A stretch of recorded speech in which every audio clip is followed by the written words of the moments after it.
آؤ پہلے نماز پڑھیں۔ رجال لا تلہیہم تجارۃ ولا بیع عن ذکر اللہ واقام الصلاۃ وایتاء الزکاۃ، یہ وہ مرد ہیں جو چاہے کسی کام میں ہوں، جب اذان سنتے ہیں تو ساری دنیا سے بیگانے ہو کے پہلے اللہ کے حضور حاضری دیتے ہیں۔ جو ہی سورج مغرب کی طرف سرکا فرمانے لگے نماز کا وقت ہو گیا ہے، نماز پڑھنی ہے۔ ابو شمامہ ساعدی سے فرمایا اعلان کرو ہم نماز پڑھیں گے، جنگ کو ذرا موقوف رکھا جائے۔ شمر نے جواب بھیجا کہ جنگ موقوف نہیں ہوگی۔ امام حسین نے فرمایا جنگ چلتی رہے ہم سجدہ ضرور کریں گے، نماز تو نہیں چھوڑیں گے۔ چنانچہ اسی حال میں انہوں نے نماز پڑھی ہے۔ کیا جواب دے گا وہ مسلمان جو اے سی لگی ہوئی مسجدوں میں بھی نماز نہیں پڑھتا، پنکھے لگی ہوئی مسجدوں میں بھی نماز نہیں پڑھتا، قالین بچھی ہوئی مسجدوں میں بھی نماز نہیں پڑھتا؟ نماز کی چھٹی نواس رسول کو نہ ملی، جگر گوش رسول کو نہ ملی، تو ہمیں کیسے مل جائے گی بھائیو؟ حدیث میں آتا ہے آپ علیہ الصلوۃ والسلام اپنے دونوں بچوں کو بعض دفعہ سینے سے لگا کے ان کے سر سونگھتے تھے اور فرماتے تھے ہما ریحانتای من الدنیا، میرے پھول تو یہی ہیں، میں تو انہی کو سونگھتا ہوں۔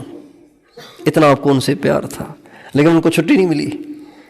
نماز انہوں نے پڑھی تاکہ بعد والا یہ نہ کہے کہ امام حسین نے بھی مجبوری میں چھوڑ دی تھی، ہمیں بھی مجبوری ہے۔ یہ تو کوئی نہیں دیکھے گا نا کہ مجبوری کس درجے کی ہے۔ کہنے والا یوں کہہ سکتا تھا کہ انہوں نے بھی مجبوری میں چھوڑ دی، ہمیں بھی عذر ہے، ان کو بھی عذر تھا۔ ہمیشہ کے لیے آزار کے دروازے بند کر گئے کہ تلواروں کے سائے میں بھی سجدہ کیا۔ ہر مسلمان 5 وقت کا پکا نمازی ہو، زندگی میں کوئی حرام نہ ہو، کسی کا حق ہمارے ذمے رہ نہ جائے، کوئی کام سنت کے خلاف نہ ہو، ہر بات میں ہم اپنے نبی کے طریقے پہ، اپنے نبی کے نقش قدم پہ چل رہے ہوں۔ یہ مطلب ہے توبہ کا، یہ مطلب ہے توبہ کا۔ ہمارا کوئی قدم اپنے نبی کے طریقے سے ہٹ کے نہ ہو۔ دوستو اس بات کو تو ہم کہتے ہیں نا کہ ہمارے نبی سے اعلیٰ کوئی نہیں ہے، ہمارے نبی سے برتر کوئی نہیں ہے، ہمارے نبی سے بلند اور بالا کوئی نہیں ہے، ہمارے نبی سے زیادہ اونچا کوئی نہیں ہے، ہمارے نبی سے بڑی شان والا کوئی نہیں ہے، ہمارے نبی سے زیادہ عزت والا کوئی نہیں ہے۔ کیوں بھائی کہتے ہیں کہ نہیں کہتے ہیں؟ کہتے ہیں کہ نہیں کہتے ہیں؟ تو عزت والے کے نقش قدم پہ چلنے سے ذلت ملتی ہے؟ عزت والے کے نقش قدم پہ چلنے سے تو عزت ملے گی نا۔ تو ہم دیکھیں ہم کیوں ان کے نقش قدم پہ نہیں چلتے؟ ہماری نوجوان نسل ٹوپی پہننے میں آر محسوس کرتی ہے، داڑھی رکھنے میں آر محسوس کرتی ہے۔ کتنے ہمارے بوڑھے بھی ہیں جو اب تک بھی 70 سے اوپر چلے گئے لیکن داڑھی رکھنے کی اب بھی ان کو توفیق نہیں ہوتی، اس لیے کہ وہ داڑھی کو آر سمجھتے ہیں، ٹوپی کو آر سمجھتے ہیں، شلوار کرتے کو آر سمجھتے ہیں، اپنے پانچوں کو ٹخنے سے اوپر کرنے کو آر سمجھتے ہیں۔ یہ ساری میرے نبی کی سنتیں ہیں یار۔ یہ ساری چیزیں جان سے زیادہ پیاری ہونی چاہیے، جان سے زیادہ پیاری ہونی چاہیے، جان سے زیادہ پیاری ہونی چاہیے۔ اور یہ تو وہ چیزیں ہیں جو اسلام میں داخل ہوتے ہی مسلمان پہ ظاہر ہو جاتی ہیں۔ حضرت عثمان رضی اللہ تعالیٰ عنہ جب اسلام لائے تو حضرت عثمان بہت مالدار تھے، شروع سے ہی مالدار تھے، یہ نفیس قسم کے آدمی تھے۔ اور اس زمانے کے مالداروں کا رواج یہ تھا کہ وہ جو تہبند پہنتے تھے وہ اتنا بڑا پہنتے تھے کہ وہ زمین پہ گھسٹتا ہوا، یعنی ٹخنے تو ٹخنے، پاؤں بھی اس میں ڈھکے ہوئے ہوتے تھے، اتنا بڑا تہبند پہنتے تھے اس زمانے کے مالدار۔ یہ مالداروں کا اس زمانے کا فیشن تھا۔ حضرت عثمان بھی اسی فیشن کے مطابق زندگی گزار رہے تھے۔ جس دن مسلمان ہوئے اسی دن ان کا تہبند ٹخنے سے اوپر آدھی پنڈلی تک چلا گیا۔ تو دیکھنے والوں نے دیکھا تو حیران ہو گئے، ان کو پتا تو نہیں تھا کہ کلمہ پڑھا ہے، تو کہنے لگے عثمان ما هذه العزرت یا عثمان، عثمان یہ تیرے تہبند کو کیا ہو گیا ہے کہ اتنا اوپر چلا گیا ہے؟ کہنے لگے ہا کذا رأیت رسول اللہ ہاکذا رأیت عزرت رسول اللہ، میں نے رسول اللہ کے تہبند کو ایسے ہی دیکھا ہے۔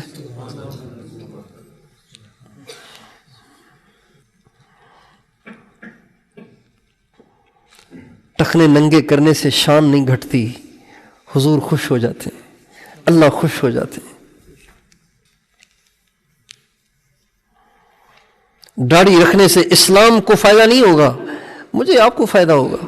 سر ڈھانکنے سے اللہ کو فائدہ نہیں ہوگا، مجھے آپ کو ہوگا۔ آقا کی سنت ہے، اللہ کو حضور پیارے ہیں تو اللہ کو حضور کا ہر طریقہ پیارا ہے۔ تو میں اور آپ اس کی بھی نیت کریں کہ ہم ہمیشہ اپنی زندگی اپنے نبی کی سنت کے مطابق گزارنے کی کوشش کریں، اور اپنے گھروں میں اس کا ماحول بنائیں، اپنے بچوں کا ذہن بنائیں۔ ہمارے بر صغیر میں انگریز نے حکومت کی ہے۔ انگریز جب مسلط ہوا نا، انگریز آیا تھا تجارت کے لیے، یہاں پہ تجارت کے لیے آیا تھا۔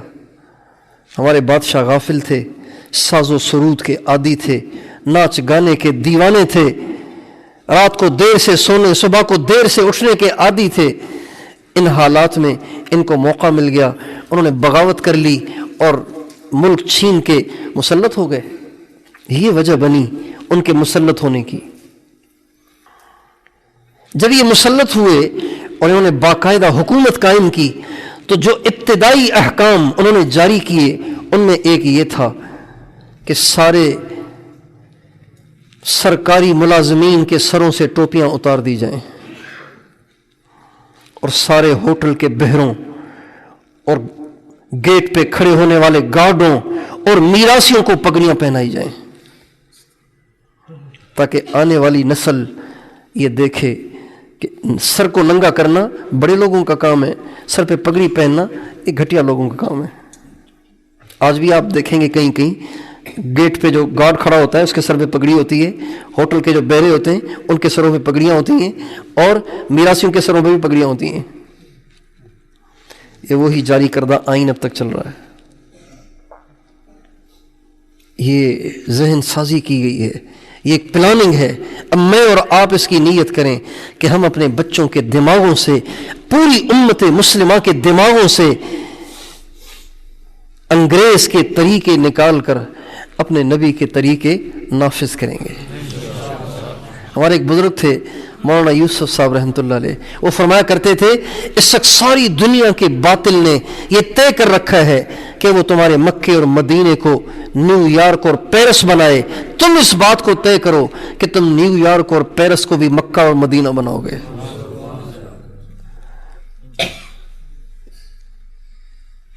دہر میں اسم محمد سے اجالا کر دے،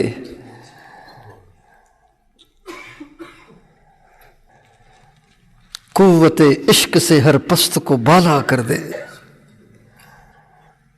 یہ علامہ اقبال کا ہے، وہ تو ہماری نوجوان نسل کے آئیڈیل ہے نا۔ قوت عشق سے ہر پست کو بالا کر دے، دہر میں اسم محمد سے اجالا کر دے۔ علامہ اقبال نے ایک قصیدہ لکھا، اس کا نام رکھا شکوہ۔ شکوہ، اس میں انہوں نے اللہ تعالیٰ سے شکوہ کیا ہے، مسلمانوں کا ترجمان بن کر اللہ سے شکوے کیے ہیں کہ ہم نے یہ کیا، ہم نے وہ کیا، اور تو نے ہمارے ساتھ کیا کیا؟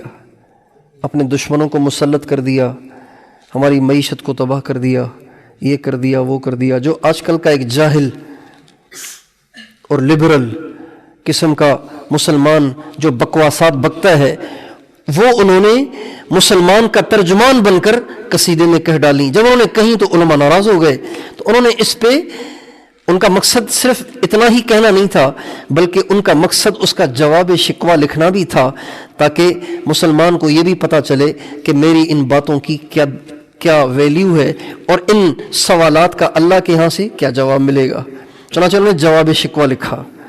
جواب شکوہ لکھا، جواب شکوہ لمبا ہے لیکن اس کا آخری شعر بڑا غضب کا ہے، بڑا غضب کا ہے۔ اس ایک شعر کی وجہ سے وہ اردو شاعروں پہ سبقت لے گئے ہیں، سارے اردو شاعروں کو پیچھے چھوڑ گئے ہیں۔ وہ فرماتے کہ محمد سے وفا تو نے تو ہم تیرے ہیں، یہ جہاں چیز ہے کیا لوح و قلم تیرے ہیں. تم محمد کے بن جاؤ ہم تیرے آج ہی بن جاتے ہیں. جب سے تم نے محمد کا دروازہ چھوڑا ہے، جب سے تم نے میرے محمد کا دامن چھوڑا ہے، تبھی سے میں نے تم پہ پستیاں اور ذلتیں مسلط کی ہیں. تم آج مدینے والے کے بن جاؤ، میں لوح و قلم تمہارے ہاتھ میں پکڑا دیتا ہوں. کمال کی بات ہے نا. میں لوح و قلم تمہارے ہاتھ میں دے دیتا ہوں، اپنی قسمت خود لکھو. تم وائٹ چیک دے دیتا ہوں، اپنے ہاتھ سے لکھو. کہ محمد سے وفا تو نے تو ہم تیرے ہیں، یہ جہاں چیز ہے کیا لوح و قلم تیرے ہیں. اس لیے میں اور آپ حضرت محمد صلی اللہ علیہ وسلم کے غلام ہونے کا اپنی زندگی سے ثبوت دیں. تو کیا خیال ہے، بنیں گے غلام محمد؟ اپنے نبی کے غلام بنیں گے نا. اپنی زندگی کا کوئی کام اپنے نبی کے طریقے سے ہٹ کے نہ کریں. جو تاجر ہیں وہ مفتیان کرام سے پوچھ کے تجارت کریں. جو ملازم ہیں وہ مفتیان کرام سے پوچھ کے ملازمت کریں. جنہیں اپنے بچوں کی شادیاں کرنی ہیں علماء کرام سے پوچھ کے پھر شادیاں کریں. کیسے کرنی ہے شادی؟ جن پہ کوئی غم آ گیا ہے، کوئی آفت آ گئی ہے، کوئی پریشانی آ گئی ہے، تو علماء کرام سے پوچھیں کہ اس موقع پہ آقا کیا کرتے تھے، آپ بھی وہ کریں. اس کو کہتے ہیں غلامی اور اتباع سنت. کوشش کریں گے انشاءاللہ. اس کو خود بھی کرنا ہے، اس پہ اوروں کو بھی لانا ہے. اس لیے کہ ہمارے نبی آخری نبی ہیں، ہمارے نبی کے بعد اب کسی اور نبی نے نہیں آنا، لہذا اب ہم نے سب نے یہ کرنا ہے. یہ تبلیغ کا پیغام ہے. یہ تبلیغ والے یہی کہتے ہیں اور کچھ نہیں کہتے. تو آپ سارے بھائی نیت کریں، انشاءاللہ تبلیغ میں بھی جائیں گے نا انشاءاللہ. اور اپنے گھروں میں ماحول بنائیں گے انشاءاللہ. اور پچھلی زندگی پہ سچی توبہ کرتے ہیں. اللہ تعالیٰ ہم سب کو معاف فرمائے.